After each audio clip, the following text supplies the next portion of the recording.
So, good afternoon, everybody. So, after heavy lunch, this talk will be very short one, so that everybody is comfortable. So, not more than 7-8 minutes. So, all of us know the CKD staging, starting from stage 1 to stage 5, in which stage 1 means normal GFR, and stage 5 means that creatinine clearance is less than 15, and patient has end stage renal disease and most likely is on maintenance hemodialysis.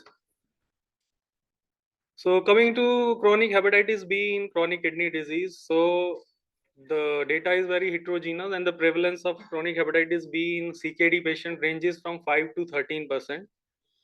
And this prevalence is relatively higher than in the general population. The reason being higher prevalence being transfusion of blood products in dialysis patient. You know, they are anemic and may require blood transfusion several times.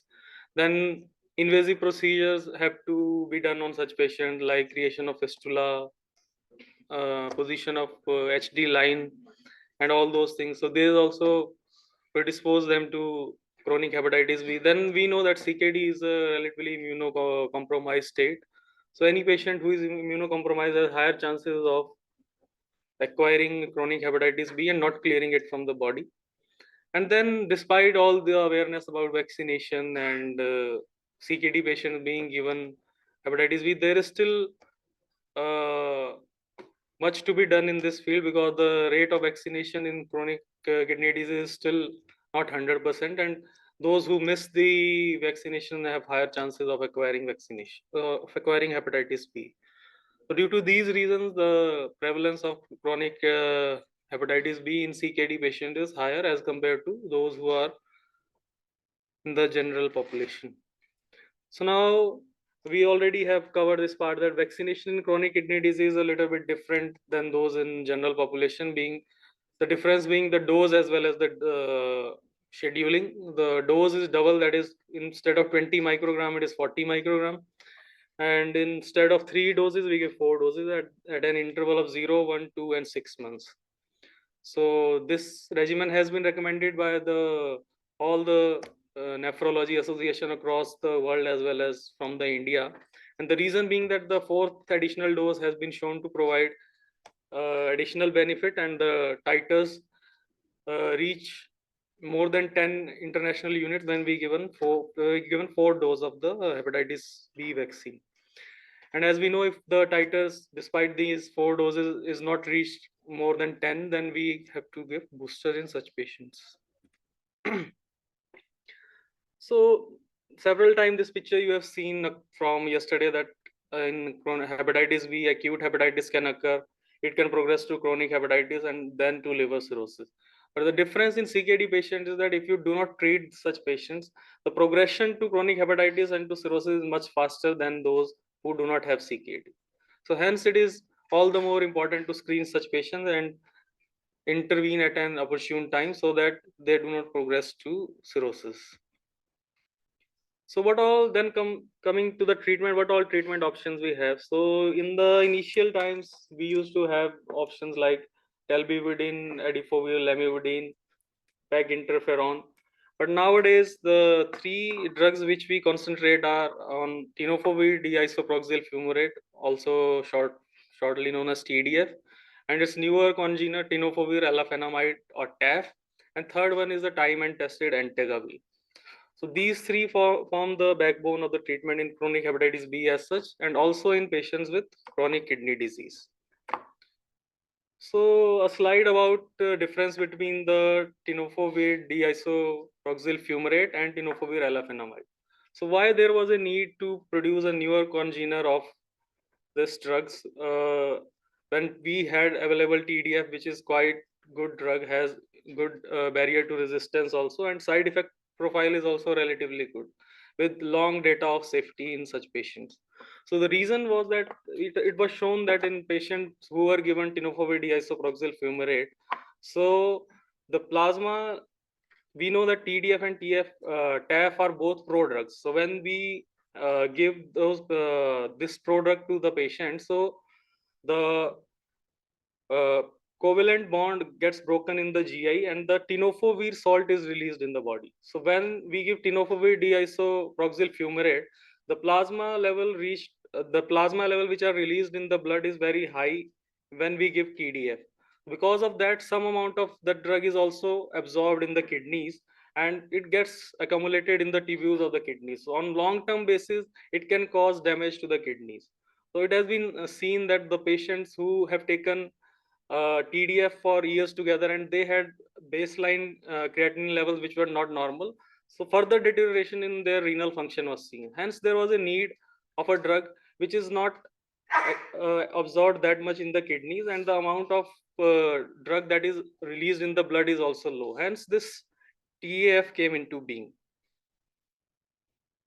So this is the TDF drug, which is when absorbed in the GI tract, it gets dissociated from its ester side chain, and tenofovir is released into the plasma. So once released into the plasma, so tenofovir is absorbed into the kidneys as well as into the hepatocytes. When it is in the hepatocytes, it acts on the hepatitis B virus and suppresses its proliferation. Whereas via the OAT1 and 3 receptors, this drug also enters the renal tubular cells and it gets deposited over there. And when it gets deposited over the years, it leads to the renal tubular cell damage. So that's why tenofovir alafenamide was manufactured, because the level of tenofovir which is released into the plasma from tenofovir alafenamide is 90% lower as compared to tenofovir diisoproxyl fumarate. Because of its amidate side chain, the amount released is lower, and in turn, the amount of drug which get directly delivers to hepatocyte is also higher. So it is going to the target cells in a more concentrated manner, and it is not getting deviated to kidneys or to the blood, thereby also causing less damage to the renal tubular cells. So that's why tenofovir alafenamide came into being, and it is preferred in patients with renal disease. So this is the important table which is showing the dose adjustment which is needed in patients with the chronic kidney disease and chronic hepatitis B. So you can see that if the creatinine clearance is more than 50, so there is no need to modify the drugs.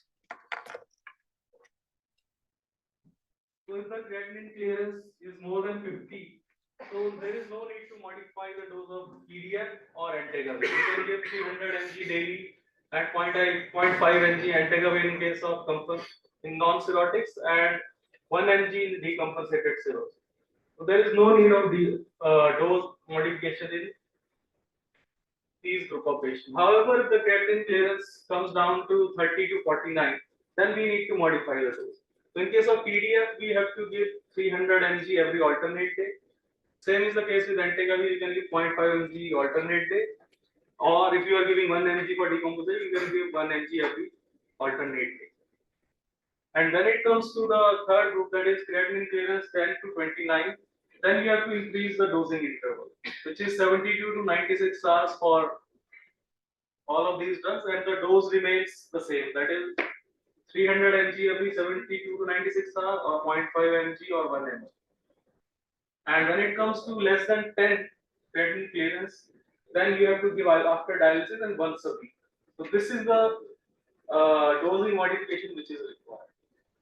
So this is for TDF and entecavir. So the last column mentions tenofovir alafenamide.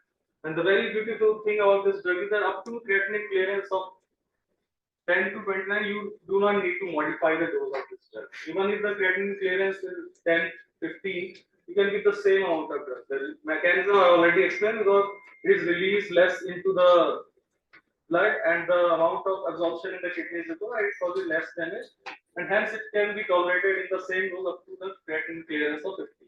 If it is less than 10 and patient is on hemodialysis, then you can give the dose after the dialysis. However, if the patient's creatinine clearance is 15 and is not on hemodialysis, which is very rare, then this is not recommended. This drug is not recommended in such patients. So, for all practical purposes, tenofovir alafenamide is very safe in CKD patients. However, you can also give entecavir because it is cheaper. TDF can also give because it is also cheaper, provided you modify the drugs as per the creatinine clearance.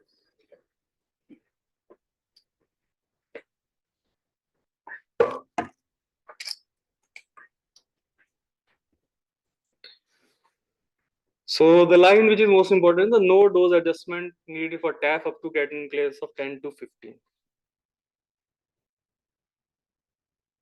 So now this table shows the indications in which we can prefer TAF over TDF. So one is age more than 60 years. We know that in older age, creatinine clearance decreases as the age progresses, with number of nephrons also coming down. So age more than 16 years. It has also been shown that in bone disease, those who have osteoporosis or history of fragility fracture, or those who are on chronic steroid or any medication that worsens bone density, in those patients also it is better to use TAF over TDF. And third is the renal altercation, which I already covered. So these three indications you need to keep in mind, that any elderly patient comes to you with CKD, or with, even if normal function is there and you want to treat for chronic hepatitis, it is always better to give him tenofovir alafenamide, provided the patient can afford it because it is a little bit expensive. So it is better to give tenofovir alafenamide. So now a word or two about renal transplant recipients. So all the HBsAg positive patient have to receive anti-HBV prophylaxis or treatment with a nucleoside analog inhibitor in case of those who have received renal transplantation, because they are already on immunosuppression. And as it was previously covered that if a patient is on immunosuppression, they can have HBV reactivation. So to prevent that reactivation, you have to give treatment to such patients, and entecavir is generally preferred option for such patients. TDF, as I told, should be avoided because of renal safety issues. TAF is a good option, and PEG interferon is not given in patients with those who have transplant because it causes activation of immunity and it can lead to rejection of the renal graft which has been transplanted. So in renal transplant patient, the thing which we need to remember is we have to treat such patient because they are on immunosuppression. Entecavir and tenofovir alafenamide are both good options as compared to TDF. So to conclude, in chronic hepatitis B patient, TDF and entecavir dose adjustment is required as per creatinine clearance. No dose adjustment required for TAF up to creatinine clearance of 15. Patients undergoing renal transplant with HBsAg positive status should be treated with TAF or entecavir. These are the 3 points which you need to remember after the end of this session.